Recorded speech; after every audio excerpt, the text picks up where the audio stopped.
I would imagine that there will be less banks involved in it than there is today, because the ongoing investment required in technology and the capital required becomes ever more onerous. I would think that the services provided will be provided on the basis of the processes in them rather than the geographical location of where they're provided.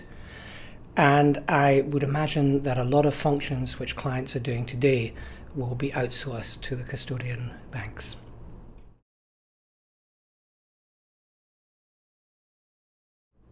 I would imagine that there are two huge changes coming up. One would be T2S, and we know that that will split up settlements from custody. And the other really is all the changes that will come in with CSDR. And I guess people haven't talked so much about that. But CSDR could be very important. It may bring in T+2 settlement. It may bring in a harmonization of CSD services. It may bring in the ability for issuers to choose which CSDs they want to issue into. And it will bring in a separation of banking services and CSD services. So I think, although we talk a lot about T2S, CSDR is equally important.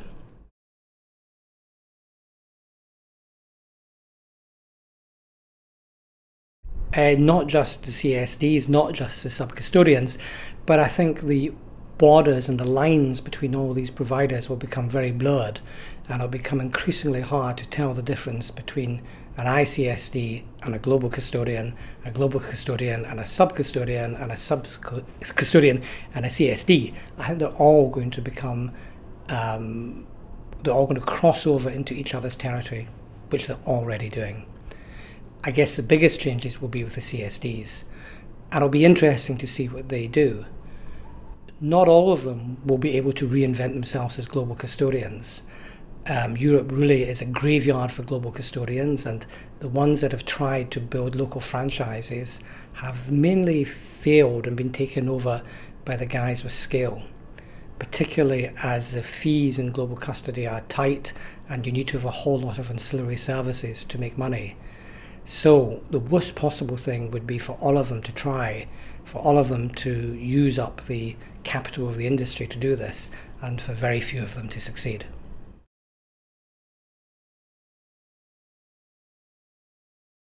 I think the borderlines between all these institutions will become very blurred, and you won't be able to tell the difference so clearly between an ICSD and a global custodian, a CSD and a sub-custodian, etc., etc.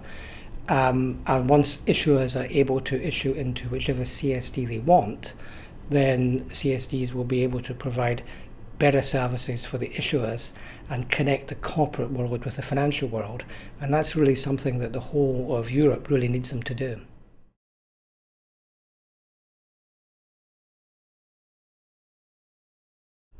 I think it will become very intense.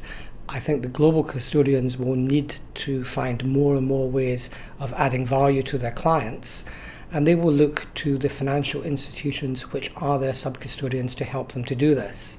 So it may not be the sub-custody department of their sub-custodians that they are having to work with, but they'll be looking for more and more services from other financial institutions, and it'll be a question of how you can bundle these together to get the right value for your clients. So I think we will see more interesting relationships between global custodians and sub-custodians.